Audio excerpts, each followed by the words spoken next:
Whistle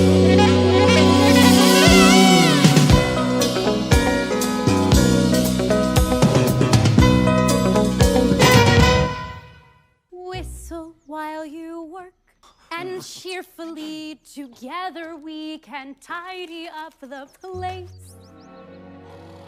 Rachel Ziegler is doling out housework, and is it just her imagination, or is Prince Charming giving off rapey vibes? It's Snow White, the Girl Boss edition, and this time she's with 7 characters who were personally approved by Peter Dinklage himself. Hello again, everyone. I'm Roger Ebert of the Chicago Sun-Times. And I'm Gene Siskel of the Chicago Tribune. For those of you wondering, no, your eyes aren't deceiving you. This is me dressed as Snow White thanks to a bet Roger and I made last week, and now I hate my life. Why don't you go ahead and tell our viewers why you're wearing that dress? In last week's production meeting, Roger continued to insist the Jedi mind trick was real. To prove it, he said he could make me do anything he wanted, and whoever lost the bet would have to wear this stupid dress. And what did I make you do, Gene? You made me put on my wife's underwear. That's right. I made you put on your wife's underwear. Can we do this review, please? Today, Gene and I will be talking about Snow White and the trend of narcissistic actors whose worst enemy are both themselves and the platforms they air their opinions on. The remake, thanks to Rachel Zegler's criticisms about the original film, sparked so much backlash that it became one of the most expensive reshoots in movie history. Here are some of the things she had to say. I just mean that it's no longer 1937, and we absolutely wrote a Snow White that is not going to be saved by the prince. She's not going to be saved by the prince, and she's not going to be dreaming about true love. She's dreaming about becoming the leader she knows she can be.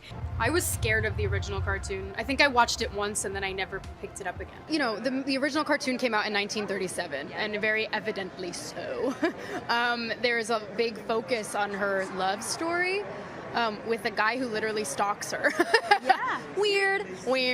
It's really not about the love story at all, which is really, really wonderful. And whether or not she finds love along the way is anybody's guess until 2024.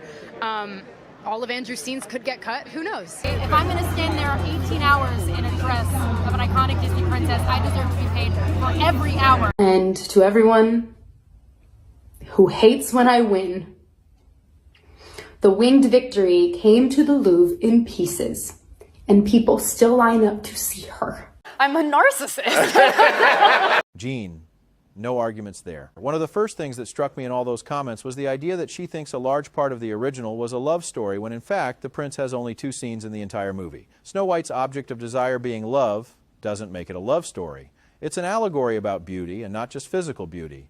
The beauty of kindness, innocence, eternal optimism, being one with nature. But as usual, Hollywood removes the purity and replaces it with abject cynicism. Yeah, and in the original, beauty isn't simply an image system that's restricted to female standards of beauty. There's a scene in the movie that cleverly uses an image system where the dwarves notice their own reflection in the water after Snow White makes them wash before dinner because they lack personal hygiene. It's beauty as a purification process, and it isn't only being applied to a character who happens to be female. But if you ask any feminist university professor to give their interpretation, all you'll get is selective reality. And it's that very subjective reality that's driving this obsession with changing the core value of characters in older films. In the new movie, fairness doesn't mean beauty, it means justice. And by Zegler's own admission, Snow White's object of desire isn't true love. It's having courage and being a leader. But it's not enough to say you're giving an old film a modern take if most of the people watching still believe in the value of the old paradigm you find to be outdated. Changing the character means you have to create a whole new set of circumstances. In the original, the character triangle between Snow White and the prince amplifies the evil queen's existential fear of being replaced. It's what motivates her to get rid of Snow White. But here, all we get is class struggle as a social commentary on late-stage capitalism. And what I don't understand, Roger, is why Hollywood keeps balking over the audience's reactions. The more radically you change a character that people know, the more you appear to be saying something, so expect to be held accountable and be prepared to explain your reasoning. It doesn't matter what your intentions are if the audience feels like your intention is to cognitively manipulate them. If Brokeback Mountain got remade today with 2 trans characters, the audience, gay or straight, would want to know why. They'd find it jarring. And I'd invite people to recall how they felt when they first saw the Jennifer character in Back to the Future 2 replaced with another actress. If that gave you pause, how are you not supposed to find it at all strange when the identity of an established character is even more radically changed? And if that wasn't bad enough, in comes Peter Dinklage, the Game of Thrones actor with dwarfism, who basically asserted his imagined authority as majority stake owner of Disney and told the company he considered it offensive if they put dwarves in Snow White and the Seven Dwarfs. But rather than standing their creative ground, Disney caved to political correctness and replaced the dwarves with 7 bandits who couldn't be picked out of a Robin Hood lineup. It's a big part of why the movie garnered so much negative publicity and audience backlash. And Gene, it got to the point where they had to spend millions on reshoots and lost big money on the project. It's what gave us cartoon dwarves in a live-action movie, added as an afterthought with no time spent getting to know them. What makes the original special is the amount of time it spends on the group dynamic and how all their character traits play into the story when they encounter this young woman sleeping in their home. By contrast, the remake blurs them all together, gives them almost nothing to do, and screams last-second paint job.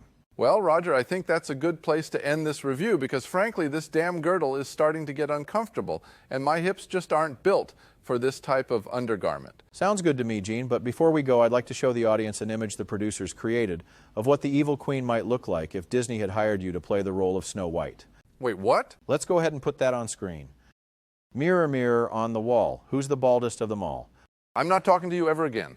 That's it for this week. Join us next week when we review Star Wars: The Last Jedi, an exercise in audience schadenfreude by a director who the man bun was practically made for. Until then, the balcony is closed. Promotional considerations were paid for by the following. Tired of people who won't leave at the end of a party? The Guest Be Gone ejector seat is the perfect send-off for that remaining guest that just keeps talking as you're mentally aiming for the door.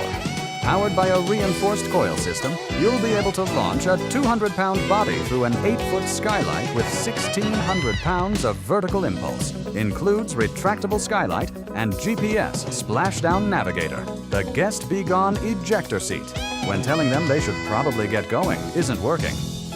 The anonymous Candygram messenger. Are you too polite to be an a-hole when someone desperately needs to take a hint? Just pick up the phone and call the Nuggets of Truth Company, and they'll send one of their brutally honest couriers to splash that bucket of cold reality right in your subject's face. The anonymous Candygram messenger. Honesty with plausible deniability. The Rent-A-Porch Partnership Program. If you think the American dream is dead, think again. With the Rent-A-Porch Partnership Program, you'll be connected to actual homeowners willing to let you sit on their porch for an hour a week, so you can get a taste of what it's like to actually own a home. Benefits include tea time, receiving an HOA complaint letter, and petting the family dog as it lays near your rocking chair. The Rent-A-Porch Partnership Program. Finally, a zero-calorie version of the American dream.